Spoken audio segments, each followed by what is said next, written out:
welcome to another episode of Control Alt Access. It's a video game accessibility video and audio podcast. I'm one of your hosts, Laura. I'm here as ever with my lovely co-host, Arevia. How are you doing? Hello, Laura. I am doing. It sounds like you've had a week. You've had a tiring one this week. I have had a long week. Yes, I am. My health is not doing so well, but here I am. Though I have still been able to see the Gamescom, and that has been fun. Yeah, it has been. This has been the first year in a few years I've not been at Gamescom in person, and in some ways it's been kind of nice to see it from the outside, not surrounded by hundreds of thousands of people. I can imagine, but I do envy you though. Gamescom is on my list of things I really want to do a year. It's a lovely one if you can do it for work and get lots of media appointments in the press area. Yes. If you can do that, it can be a very pleasant event. Yeah. If not, good luck. I can imagine. But yeah, where do we want to start today? Do we want to start with stuff that we've played? We can do that. Do you want to jump in first, or shall I? I can jump in first. Sure. I haven't. Yeah, so as I said, I've been ill, so I haven't done like the typical thing when you were a kid and you were ill. You played a lot of games. That is a bit different when you do games for work. I sadly have gone to the point of like I can't necessarily play that much games without like sort of feeling a bit bad if I don't take notes at the same time. Yeah, it is the inevitability of doing this for a job, is that it can be hard to play a game and not be in critic brain while you're playing it. Oh, yes. So that has been a bit hard, but I have tried. So I went and did like a supermarket simulator that is out. So I did that, played that a bit. To be honest, no updates since last. No accessibility updates since last. Sadly not. Still not controller supported. Still, there are so many things missing. So that was a bit sad, but what can one do? What I did play though, which was so surprising, was Tiny Bookshop. I have this on my radar. I've downloaded it on Switch. I haven't started it yet, but I've heard really lovely things about it. It is so cute, and I already knew that like the developers did want to do some stuff with accessibility because they already had been talking with their community when it comes to the demo. Because when they posted the demo the first time, a lot of people said that they couldn't play the game due to color problems with color blindness, and they fixed that. So I were already like expecting some stuff going into it, and I was not let down at all. So for those who don't know what this game is, this is a game where you sort of like in Stardew Valley, you move to a town and start your life anew. But this time what you do is that you sell secondhand books. So you have a tiny bookshop, aka the name, and then every day you open your bookshop and you sell books. And in the day is of course a story going with the people you meet regularly, and you can also recommend books. And these books are in real life books, which means that I have seen queer representation. I have seen books that talk about like hardcore topics like socialism, racism, classism. I have seen classical books like from Shakespeare and Agatha Christie and like all of the big names. So like these are Narnia books you can like stop and read, or just like no. So you recommend it. So you just have a little synopsis, and then you have to guess what your customers want. So like they say, I want a play. I want a book that is a play. I normally I like these kinds of books. But the thing is that I have so many books on my list of books I want to read now because oh my god, what do you mean? Oh, so this is like the customer comes in and describes a book, and you're like, I want to read a book like the one you've described. Sure, I'll find you one in the game, and then I'll put it on a list of real books I should go and buy and read. That's so delightful. And also, a lot of your customers are people in wheelchairs. So like because your little like bookshop is a bookshop that is like sort of a horse carrier behind a car, and it has a ramp, and like people come rolling in a wheelchair, and like some one of the times like one of your regular customers even like talks about like how hard it is to get into your bookshop because the ramp is a bit steep. and stuff. Oh, they're But actually acknowledgement of like ramp steepnesses. Yeah. And like what this game does though is that every genre of books, you have drama, fantasy, kids, travel, real like factual books, and classic books, I think it's those, and crime, and all of those had different colors. But what a lot of people said, which is something they fixed before the game was out, was that the colors they had originally used in the game was hard for people with color blindness to differentiate. And they did the correct thing for once. They did not give us a stupid filter. Yeah. They gave us like color wheel. Like pick. So all crime books, like I have decided all my crime books are red and all my classic books are black. And you can just like choose whatever you want. So that is absolutely brilliant. So there is no way for you to like, if you struggle to differentiate between two genres, you can just change it. You can also like play with your mouse, like completely only with your mouse. You never need to touch your keyboard, or you can play with a controller.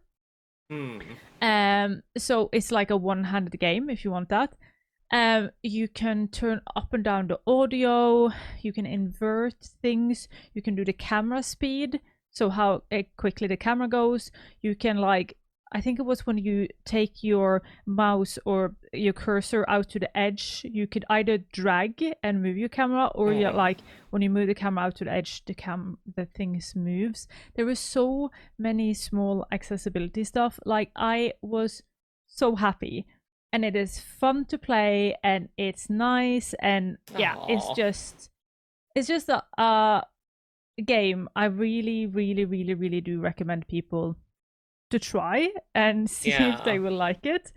I have played it for hours upon hours upon hours. It can maybe get a bit like not hard to do, but it can get a bit like what do you call it? Like you do the same thing over and over. Yeah, a little repetitive, perhaps.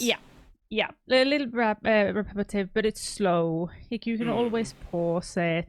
It doesn't like, if you can't find a recommendation, the customer gets like disappointed, but it doesn't like stop you from anything. It's easy to understand. It's just, the only thing I am absolutely missing is that you can make the HUD size bigger, but the text in itself can't be made bigger. So that is something I wish they would have done something about. But it seems to be maybe a problem that we see a lot of times happening, where it's a problem with design choice. So they made the design, and then they thought about accessibility came in afterwards, which ended up going like, oh, we should have done something about it. But yeah, no text goes automatically, so you click through everything, so everything goes really, really slow. And it's just incredible. It's just so much fun. I'm like looking at my notes now because I played it so much, I'm starting to almost forget. But yeah, it is a game I recommend if you have like a bad time now in the fall, or a time where you just need to actually relax. Because a lot of times people say, oh, you need to relax, play Stardew Valley. No, that's stressful. If you actually need to relax, sit down and play this game. That's a lovely distinction, Yes. Get yourself something to drink. Get yourself something cozy. Like, get yourself like, breathe and just play this game. And nothing else. The music is so charming. The characters are so charming. It's just filled with ideas. It's just filled with inspiration. And every time I sat down, as I said, I got a new book on my list, and it was so much fun. So much fun. I also started another game today, which I struggle a bit saying the name, because I don't know if I'm saying it correctly, but I think it's called Discounty. Yeah, so I think the pun there is, I believe this is a British development team, and it's combining discount and like a county, as in a smaller region in the UK. Yes. I think it's Discounty. Yeah, it is Discounty, right? Yeah, I think so. Yeah. Or at least that's how I've assumed it's meant to be said. Yeah, and that is more your typical Stardew Valley. You come to a little town, you drive into a little town on a bus, the same as Stardew Valley. You meet your aunt, And your aunt she used to have a store, and you are going to now revive the store of a discount store. And it's like you run the store every single day, and it's fun. I at least think it's fun because you have to actually push in the numbers. So like, say somebody buys 1 potato, you have to say like, okay, 1 times the price of a potato, which is like 8, and then press enter. So you actually sit there and feel like you're actually behind the counter with like a machine. And I think it's really, really cozy. The story is a bit more harsh, if I can say that. Not harsh, but it's a bit more, it has tongue in cheek, and like it actually is not afraid for being a bit rude sometimes. Okay, and, it's less trying to be like the narrative would fit a cozy genre like tone if you actually read the text. Yes, and like some people are like actually rude. Like these are it feels a bit more human-like, and it's fun. I've just played it some hours, but sadly this is one of those cozy games that again falls into the category of, but we're cozy, why do we need accessibility? Yeah. So it does have some cool things, like you can play with a controller, and when you plug in the controller, you get automatically popped up with the inputs. And also when you are behind a till and you're going to punch in numbers, what it does, which I think is cool, but I don't know if everybody will like it, is that it always keep your joystick on the 5, like the number in the middle of the keypad. And then when you take the joystick down, it goes down to 2. But if you let go of the joystick, it jumps up again to 5. So it's sort of on a rubber band when it moves around. That can be annoying for some people, but I actually find it quite comfortable when I played it with the controller. I mostly played it with my keyboard because I can macro my keyboard, so I made it into like a till system on my keyboard because I'm a nerd. But I actually found it to be somewhat like, I think this is a bit better than a typical grid system, because you need to go over so many like long numbers and so big system that it would be like a bit annoying going like left, left, left, right, right, right, up, up, down. So that it snaps back. I actually did enjoy it, but I think it can be a bit hard for people who struggles with like holding in a joystick. At least you do not need to like press the R3 or L3 though, so that's good. You could do like volume sliders, and it is the typical like everything you can interact with will like have an outline when you can interact with it, and everything goes really slow. But I did this one thing with the speech bubbles where they sort of wave the text in when you talk to people. So instead of like getting like a block of text, they put in one and one and one letter, and then they come in sort of like a wave formation. So if you're watching the video now, we can clip in some video showing it, and that made me really motion sick. Oh no. Because text that jumps sort of like flies in a wave formation just is hard for my eyes. And I kept like having to like double click, so every text just, because if you like click twice, it just comes in as a big block. But then my thumb ended up being really, really, really hurt after some time because I needed to do all these extra clicks. So I don't think these developers have thought about accessibility at all, or if they have, I think maybe they don't understand it in the best possible way. This game has potential, but it is things that is just basics that is missing. Like, yes, we have a controller, but we don't have controller remapping. Yes, we have volume sliders, but we have like the bubbling text. And we don't have any ways to make the text bigger and stuff like that. So hopefully we will see an update here. I'm trying to see if my health gets better. I really, really want to make a little video saying how I hope it could improve, in the hope that I see that the developers are I think it's the developers that are quite active on social media. So hopefully I can reach them. If not, maybe I can reach the audience so more people get to understand what we can actually do to make things like this better. Yeah, fingers crossed. Fingers crossed. But Laura, what have you played?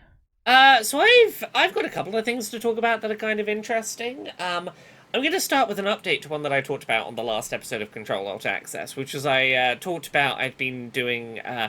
I put up an accessibility review recently for Bridge Command, the Yeah. place in London where you go and pretend to be doing Star Trek on a bridge, a Yes. sort of bridge of a starship. And since putting that accessibility review up, I have a bunch of updates because I've been having a bunch of conversations with. Turns out that Bridge Command has a dedicated accessibility coordinator, What? That's so which cool. is super cool for like a little niche business like that. And Yeah. the accessibility coordinator has been really good about being very eager to reach out after seeing my coverage thoughts on Bridge Command and to have a bunch of conversations back and forth about things. The short version, they recognize that they could definitely be doing more to make it clear that they have an access coordinator and how to reach out to them if you have questions, as well as acknowledging that their website's accessibility section doesn't really do a great job of explaining the breadth of accessibility things they're able to offer. Currently, their website hasn't been updated, but they are aware and they do intend to update their website to sort of make that stuff easier to access, which is great. Some of the things I talked about in my accessibility review at the time as being inaccessible, it turns out they do have some accessibility accommodations in place for.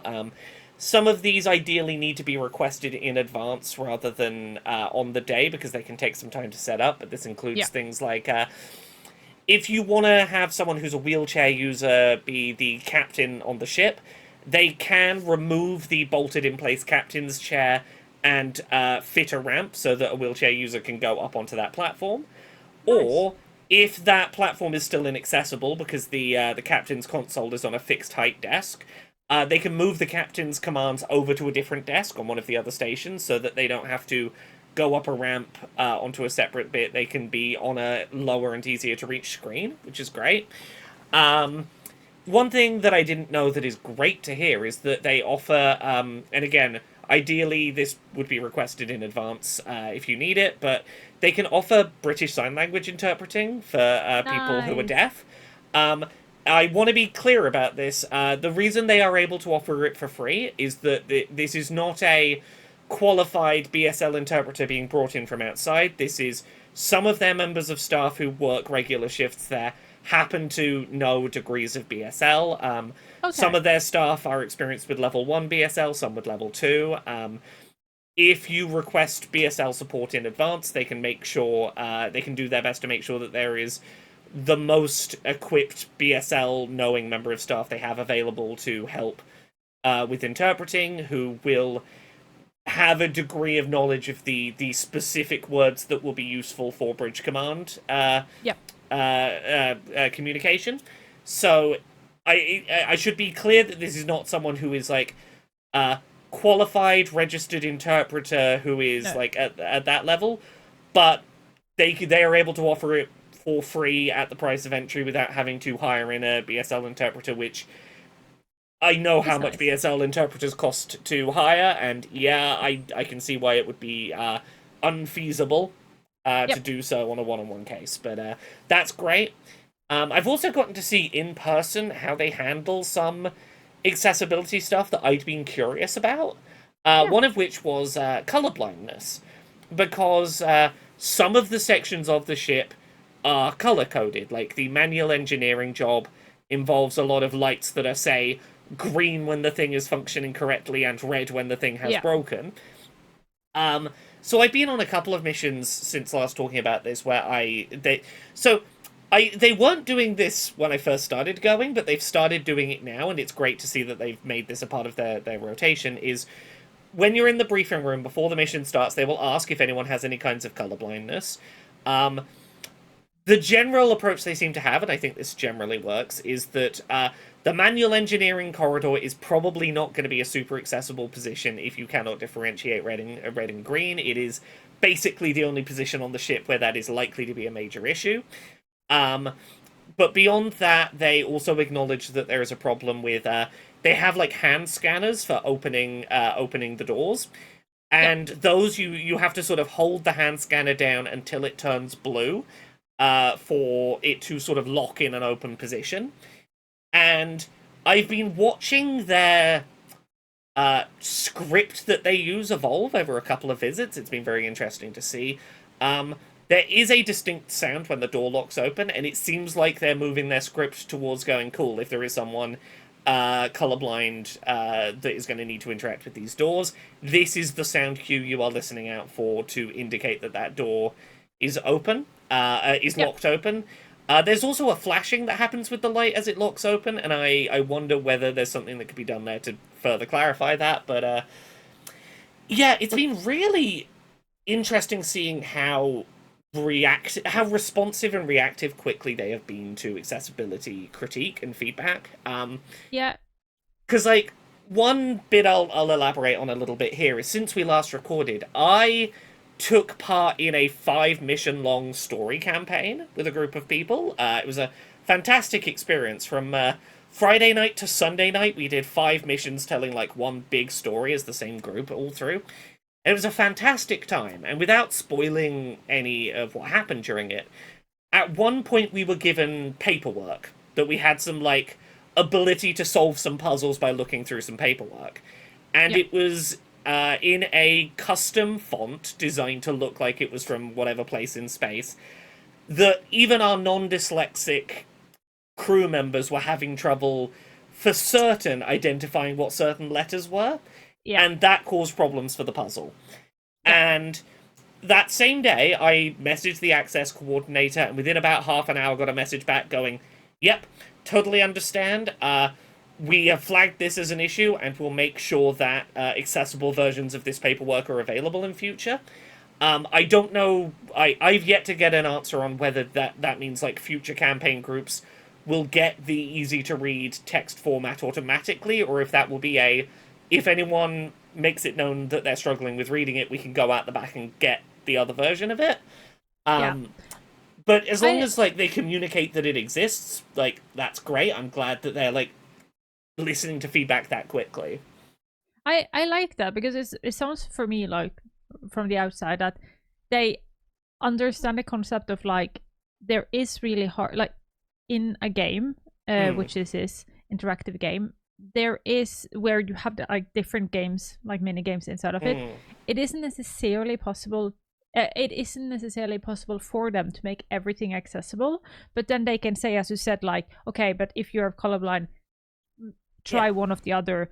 And I think that is also okay. I think it is okay to at some point go, this is beyond what we can help you with a barrier, but then inform.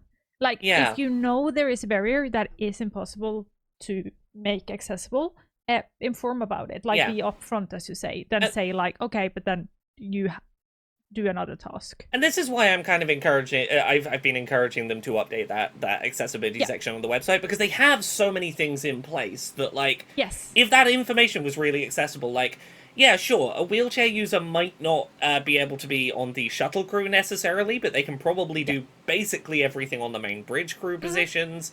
Someone who is colorblind probably can't do the mechanic's desk, but they can probably do everything else. And, like, making it known, like, these might not be good positions for you, but there is a whole bunch of stuff you can do, is a good approach. It is a good approach. Also, just as a side note, I absolutely loved doing a campaign of Bridge Command. It was really fun. Because they don't have to teach tutorials for new people who might not have played before, because we were doing, like, 5 missions, we clearly knew what we were doing. We were able to have, like, lengthier missions for each of those 5 that were a bit more elaborate in the kinds of things they did with the set, and I was very impressed with it.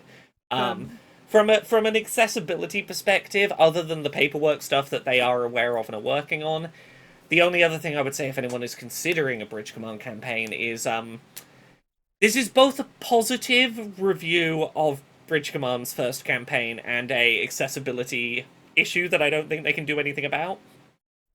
They have crafted an immersive story that is incredibly good at getting you invested in the stakes of what is happening.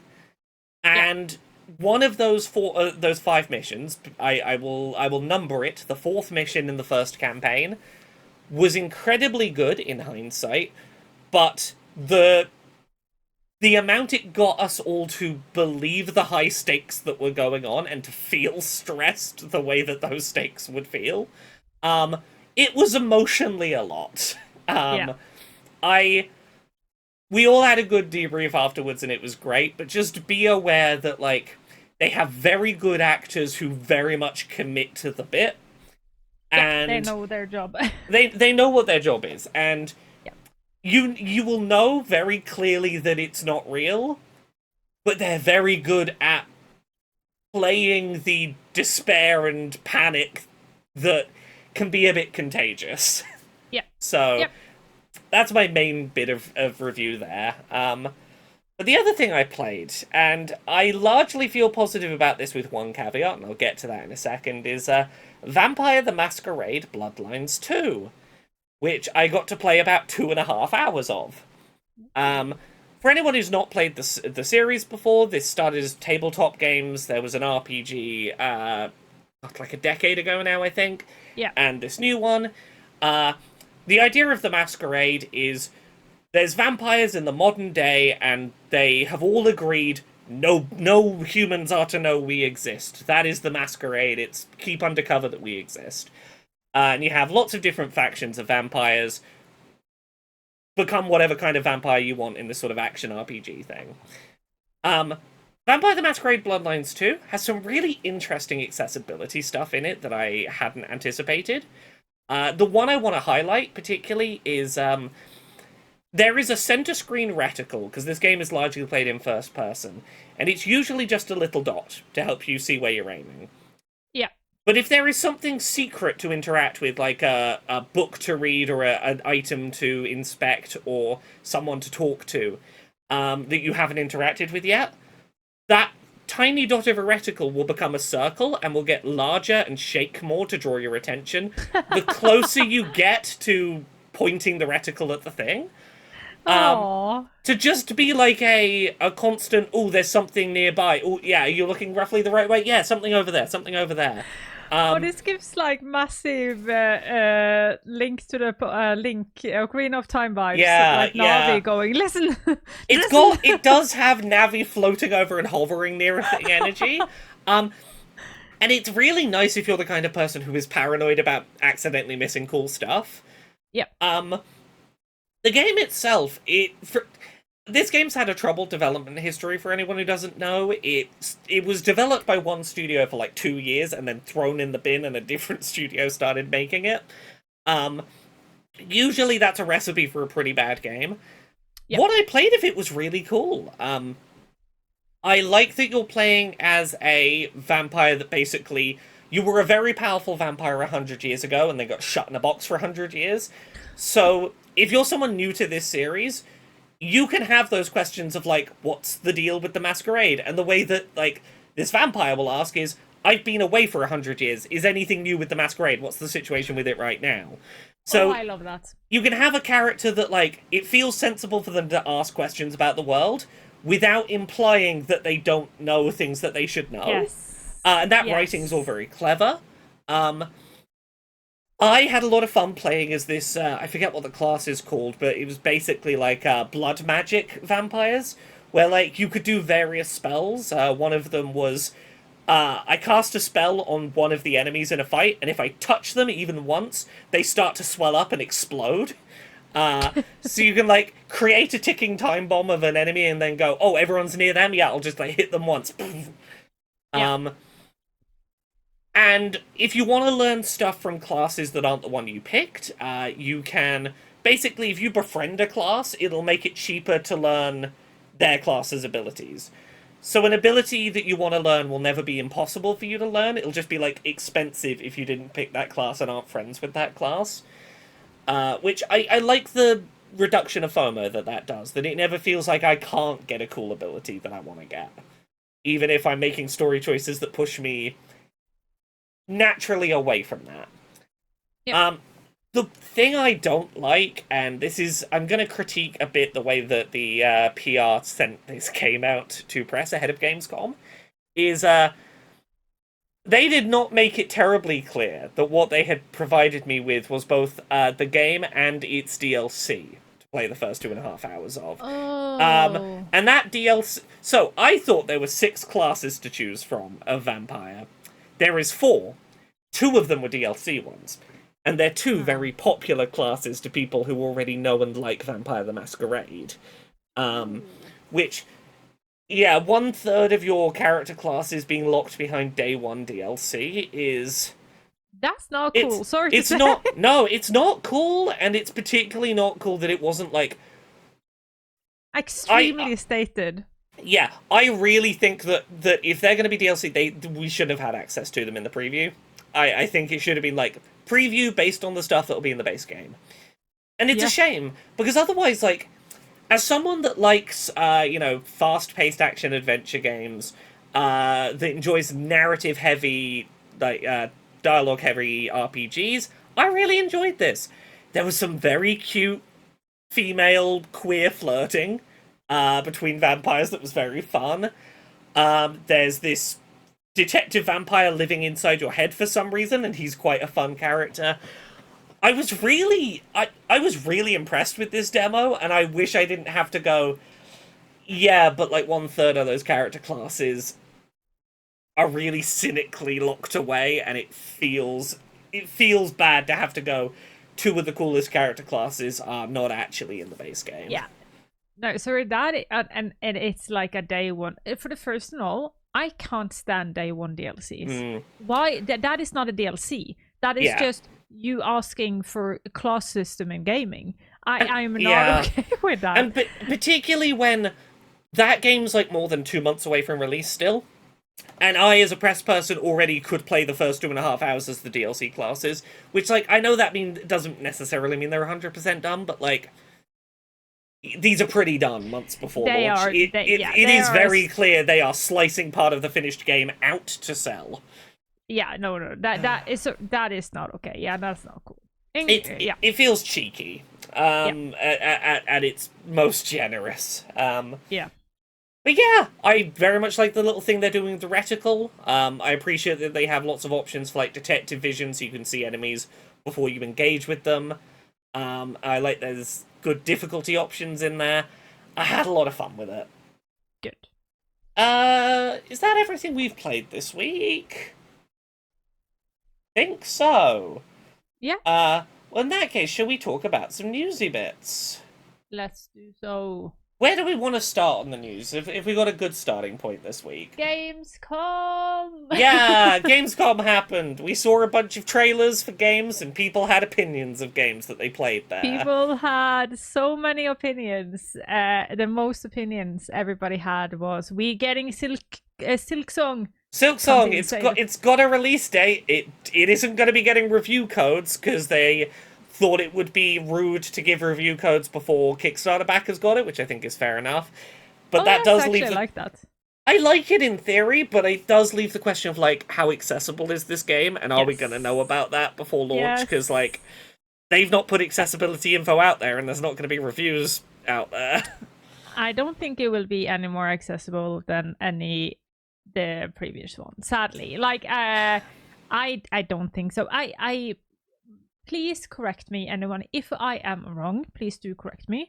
But my impression of the developer team and the publisher is not that they aren't as accessible focused as other, but I might be wrong on that one.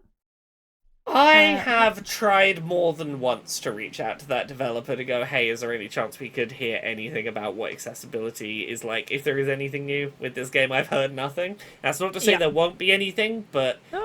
It certainly doesn't feel like they are like, oh yeah, we have been working on that. We're excited to tell you about it. It's if there's anything new accessibility-wise, it feels like that will be a pleasant surprise and not something we should really expect. Yes, I really, really, really quick went into the website right now just to see, and they don't have anything about accessibility. They don't have anything on their page about it. I cannot remember that I've ever posted about it. Yeah. Oh, hey, if anyone from Team Cherry somehow stumbles upon this and would like to talk about accessibility, Yeah. let us know. We'll Yeah. tell people how accessible your game is, Yeah. if it is. You know, we can help with 100%. that. We could And do with like some Silksong clicks. and the thing is that it's never too late to talk about accessibility and also what accessibility do not have. The same as earlier, like it's okay to not be perfect. Perfect is the enemy of everything. I hate perfection. It's okay to just like, this is what we have. That is all technically anybody can ask for. So it would be lovely to see this is what we have. Indeed. But other than that, in Gamescom, like Gamescom is like really, really fun each year because I have never seen an event that is so proud of their accessibility. And again, this year, like last year, they ended up like publicly posting about it on Instagram and everything a lot about like, this is our accessibility, this is what we demand of our booths, this is what we demand of you, this is what you can expect. And I absolutely loved it. I even commented once because they said like they used one of the words for disabled people, that people with special needs. They said people with special need in a post. I like commented, like said I love the post, but can we please use the word disabled people? And they commented back, which we didn't like argument for why they decided going for it, which I think is good because of course we can have a discussion about these things. And their point were, when we talked to like our like people that we have talked about this, is that if we say disabled people, it shrinks down the group of people thinking this means them extremely. I understand that. I don't disagree with that, but I will say, as someone who has been to Gamescom, I would question whether their accessibility policies actually are as broad as their aims about language are. In that I have seen them actively turn people away from accessibility support because there were people working on stuff who went, you don't seem disabled. I've seen it happen. And like, you know, I think that they are doing a lot of incredible work, and that is probably individual people. But there is a certain degree of like staff on the ground going, you have to look disabled to me to get this help. Doesn't necessarily mesh with we're trying to use broad language so everyone feels like they can be made accessible. And most likely the same problem TwitchCon had, which was that who makes the rules, and the teams and the actual everybody who makes the whole con are not the same. Because when you take in a broader, you often go in third party and stuff, and this happens at every single event I am at. What the team and what the actual organization want and what they mean does not go out to everybody, and it happens all the time. But that's good to know that that's something they can work on. I also saw that they did has ASL interpreter of like all the shows. So if anybody wants to see that, but sadly, as Sightless Combat noted online this year, they haven't promoted that, so not everybody knew, but they still have it, so you can go in on YouTube and watch those. So and there's been a couple of bits of accessibility stuff that have come out of not announcements, but people who've played demos at Gamescom have shared a couple of things. One of them that I spotted, that or actually my wife Jane spotted and passed to me, I was very glad to have seen it, was Resident Evil Requiem, which is the 9th mainline Resident Evil game. The trailers have all been in first person, but there is a toggle, even in the demo, that you can toggle between first and third person, and you can play the whole game in first person or third person. Which is great. Resident Evil 8, Village, that game had third person only if you bought a paid story DLC you could play in third person. So I'm glad that this time it's just in the base game, it seems. I like that, and I also like that I saw this. And if you saw did you see the opening show? Yes. Did you see the whole? Yes. Did you see the part where they talk for Games for Democracy? How nervous the person on the stage looked? Yeah. I saw it with a couple of friends, and we talked about it. We were like, he looks like he knows what he does now is Yeah. controversial, but they still did it, and I'm so Also, effing proud of them. can I For that. just say, it's super cool to see on stage during that one of the dev team for The Darkest Files was presenting that section, Yeah. which was one of the AA showcase games from our very first year. Yes. I was like, Yes. I know them! They've got a cool, accessible game! Yay! Yes, I absolutely love it. Gamescom does something where they take on a lot of social problems, and games that talk about it, they promote them, like they showcase them.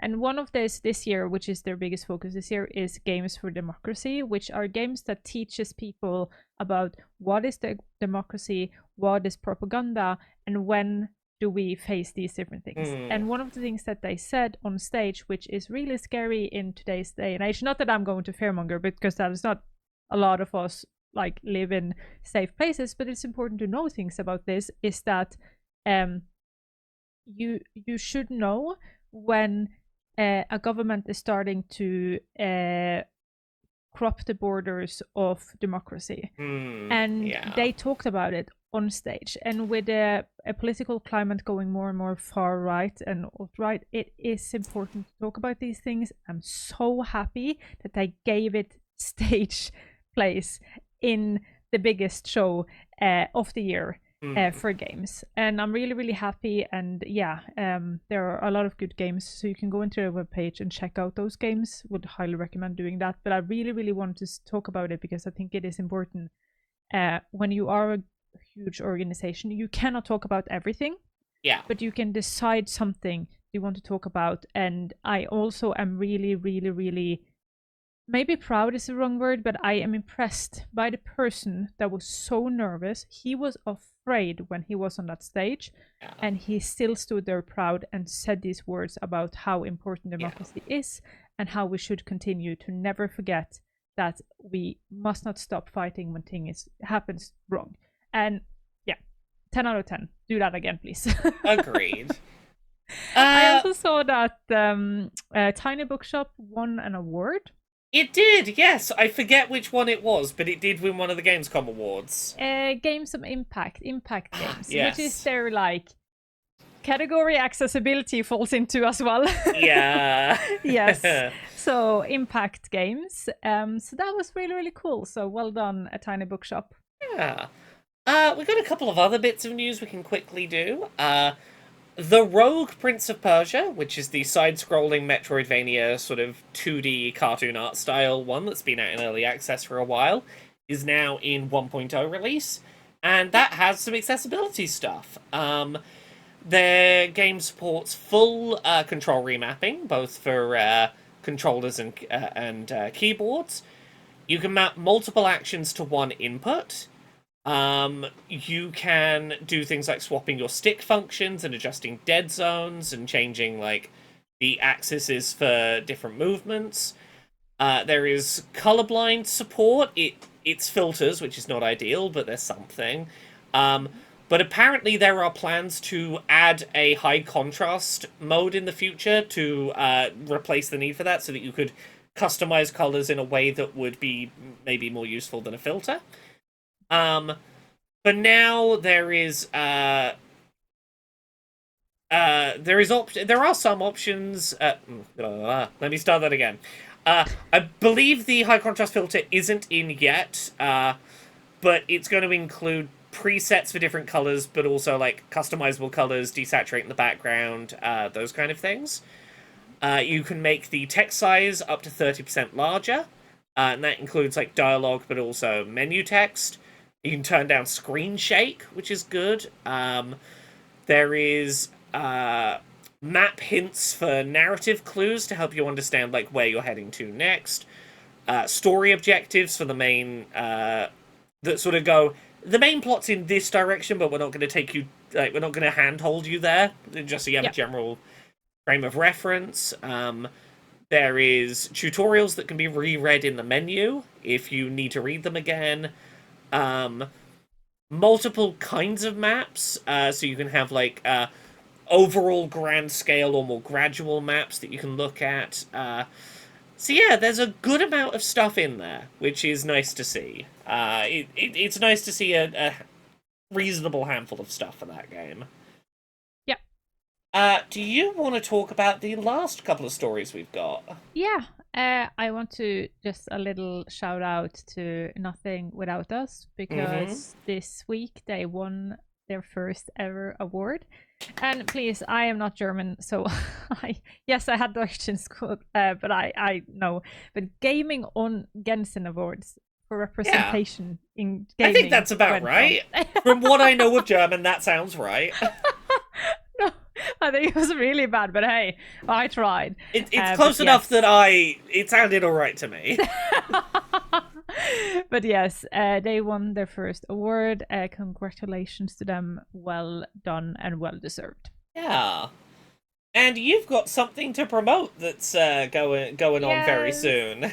Yes, this Saturday, 2 days after this podcast comes out, if you are in Bergen, Norway, I am hosting a really, really big event together with one of the biggest organizations for disabled people in Norway, and organization for gaming. But there is which I really, really love about that organization, is they are called gaming culture or spillkultur, but that's directly translated to English is gaming culture. And they have the vision that they have what they call love for the whole gaming community, which means that yes, they understand gaming and games and all of that is fun, but they understand that gaming is also cosplaying, it's tabletop games, it's miniature painting, it's cosplaying, it's everything around it. And together we are filling up Åsane, which is here in Bergen. If you know, you know. I don't know how many Norwegians actually listen to this, but we're going to be there, and we are of course going to have accessible gaming, but we're also going to have accessible cosplay. So if you want to do cosplay, you're a disabled person, we have people there that can help you start cosplaying as a disabled person. We have miniature painting, so people there have made up a station with a really big magnifying glass, so you can still use that for miniature painting. We have somebody who has worked together with blind and deaf children to do D&D campaigns. So we are showing that gaming culture is for everyone, and it is for every single part of it is for disabled people as well. And I'm going to have a talk about what I do. There is going to be people from the political system. It's going to be people that are focusing on getting people out to work. So if you are a disabled person that really, really want to get into the workforce, but you can't because you meet so many barriers, we have people there that might be able to help you. So there's a lot of cool people there, and it's just going to be an event this Saturday showing love for the whole culture and showing that this is a culture where you have a space. If you want to partake in any part of this culture, we want to find that space for you and help you. And everybody there has been drilled on accessibility by the help of me, but I am together with I don't know cosplay, but I have talked to these amazing cosplay people, and they have done so much research on how to make sewing machines and materials and all of this accessible so everybody can have fun. So yeah, if you are in Bergen and want to do something fun, please stop by and say hi. Do it. Yes. Yay. Yes. Okay, Laura, I think that's it for this time. That's it, yeah. Yeah. Where can people find you? People can find me at Laura K. Buzz everywhere that stuff is out on the internet. If you go check out youtube.com/Laura K. Buzz, you can check out episodes of Accessibility. I don't know what this week's one's going to be, but we did a follow-up about Bridge Command that is up now. There'll be another episode the day after this. I don't know what the topic is yet. I haven't decided. What about you, Arevia? Where are you out on the internet? You can find me on Arevia everywhere online except for TikTok, because somebody stole my name. There I am, Arevia Gaming, and I am still continuing doing my old stuff of reviewing games and showing you accessibility in games so you don't spend your money on inaccessible games. That series is really, really fun. I just love that because it's just that is what I would want to know. And it's been really, really fun because I made stuff about Peak, and then the Peak developers were just you know what, look at the update. And then they fixed everything. Then I made a new one. And they were just like, haha, look at the update. And then I fixed that one as well. So if you play Peak and you don't like bees, the bees are now Bing Bong. So you're welcome. Peak actually really, really care about accessibility. They really do. So cool. Bing Bong, Bing Bong. Well, that's it. Thank you so much, everyone, for watching. We'll have another of these in a couple of weeks. Bye. Bye.